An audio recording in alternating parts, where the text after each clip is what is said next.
बैठक ही पराभवाची मीटिंग नाही आहे, चिंतन बैठक तर मुळीच नाही आहे. तर आजची बैठक ही पुन्हा आपल्याला एकदम नव्याने सुरुवात करायची आहे आणि ती बैठक आजची आहे.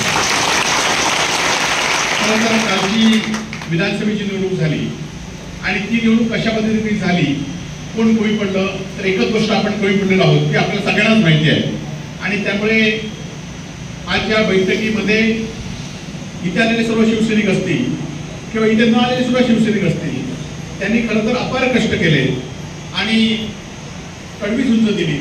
आपल्या गावामध्ये आपापल्या बूथमध्ये तोडीसतोड काम केलं आणि म्हणून आपण इथपर्यंत या ठिकाणी मदत करू शकलो.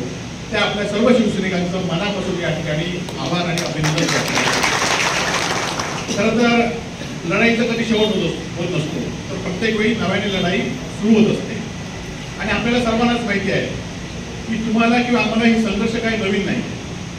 आपण काय कुठं आमदार होऊन आलो नाही, तर आपण संघर्षातनं ही पदाला नेमली. आपण अनेक लोकांनी संघर्षातनं इथपर्यंत या ठिकाणी पोहोचला आणि म्हणूनच आज लोकांनी आपल्याला पाठिंबा दिला. खरं तर पहिल्या 2-4 दिवसामध्ये मला पण वाटलं होतं की आपण आता यापुढे काम करायचं, थांबायचं, काय करायचं. परंतु पराभवाच्या दुसऱ्या दिवसापासून जो आपण सगळ्यांनी प्रतिसाद दिला, जो आपण सगळ्यांनी खरं तर मी लोकप्रतिनिधी कोणता होतो, मी लोकप्रतिनिधी सामान्य माणसांचा होतो. आज इथे उपस्थित असलेले आपल्याला माहिती असतील की कोण रिक्षा चालवणार आहे, कोण हॉटेल व्यावसायिक आहे, कोण कुठेतरी कामाला जातोय आणि अशांचा लोकप्रतिनिधी मी होतो याची जाणीव मला निवडणुकीनंतर झाली.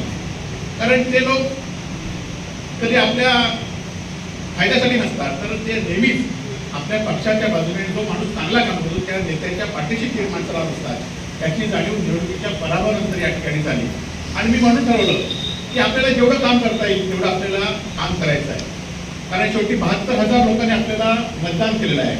तुमच्यासारखे हजारो शिवसैनिक माझ्या पाठीशी आहेत आणि त्यामुळे आपल्याला या पुढच्या काळामध्ये सुद्धा काम करावंच लागेल. आणि हे करताना लोकांच्या काय भूमिका आहे.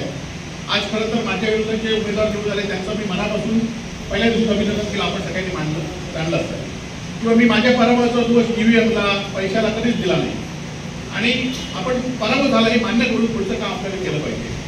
समोरचा उमेदवार सुद्धा काय उद्यापासून विकास काम करणार अशी आपली तुमच्या अपेक्षा असता कामा नये. पण आपण काम करताना जे चुकीचं वागतील त्या ठिकाणी विरोधक म्हणून आपली भूमिका आपण व्यक्त केली पाहिजे. आपण लोकांच्या पाठीशी राहिलं पाहिजे. लोकांना चुकीच्या भूमिका लोकांना पण स्पष्टी पाडतात, लोकांना चुकीच्या भूमिका लोकांना पण चालू असेल तर त्याला आपला विरोध असला पाहिजे. हा विरोध तुम्हाला आणि आपल्याला या पुढच्या काळामध्ये करायचा आहे. काही लोक आपल्यावर येतील, आज सगळेजण आहात अशी मंत्र्यांनी सांगितल्याप्रमाणे काही खुर्ची आपल्याला काही शेवटपर्यंत सोडायची नाही आहे. परंतु खुर्ची अशी आहे की शेवटपर्यंत माणसं सोडत असतात आणि काही लोक आपल्यातनं नसतील, काही लोक आपल्याबरोबर असतील. परंतु काल पण मी पडताना सांगितलं की जोपर्यंत शेवटचा माणूस माझ्या नेतृत्वावर विश्वास ठेवतोय तोपर्यंत मला काम करायचं आणि जोपर्यंत शेवटचा माणूस माझ्यावर आहे पण आपल्याला काम या ठिकाणी करायचं.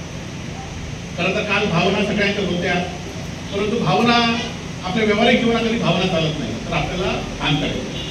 आता आपल्याला त्या भावना बाजूला ठेवून आपल्याला काम करायचं आहे.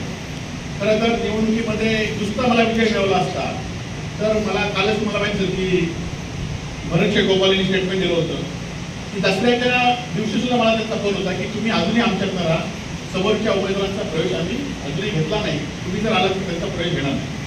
परंतु आपण ठेवलंय की निवडणुकीमध्ये निष्ठेनं राहिले आणि तुम्ही एकटा निष्ठेनं राहिले तर माझ्याबरोबर तुम्ही सुद्धा निष्ठेनं राहिलेला आणि तुमचा अपमान तुमचा विश्वासघात मी कधी करणार नाही म्हणून मी त्यावेळी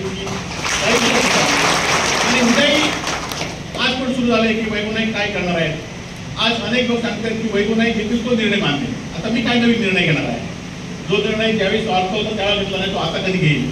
त्यामुळे हा निर्णय सुद्धा आपण आपल्याला जो विश्वासाने लोकांनी मतदान केलंय. आज खरं तर आपली भूमिका ठाम होती आणि ते ठाम भूमिकेवरच आपल्या लोकांनी एवढं मतदान केलंय ना, त्यामुळे आपण त्या भूमिकेवर ठाम राहिलो.